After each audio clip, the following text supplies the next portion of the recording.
There are not enough school counselors to help every student who needs it. Problems worse in rural areas. So there's a push to train teachers and other school staff to respond to mental health emergencies. Here's Mark Salinger. The counselor's office inside Pioneer Ridge Elementary School is always busy. We're not here just to teach kids how to read, but also how to function as humans in society. Erin Nelson sees the need every day. Her workload shows the challenges mental health counselors are facing in schools. So at one point I was almost at 700 kids for one counselor here in this building. Now we're under 500, so that's good, but that's still one of me to 500 kids. She's outnumbered, working in a rural school in Johnstown, but she actually feels lucky. Her district hired a psychologist to help.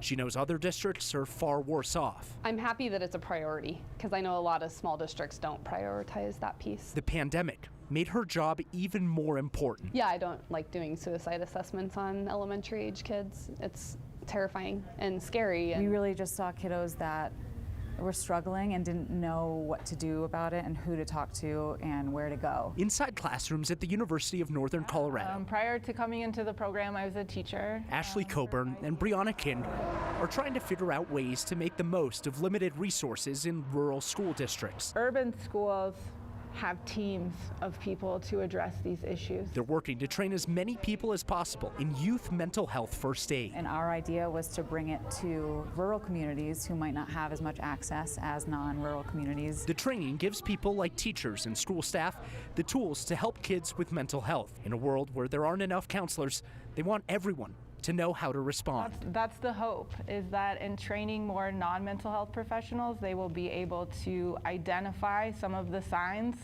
that kids will present with early on in hopes that they can intervene. Taking the load off people like Erin. But I do think it would be beneficial for teachers to have more in that tool bag to help the kids when they do come with problems that they need help with.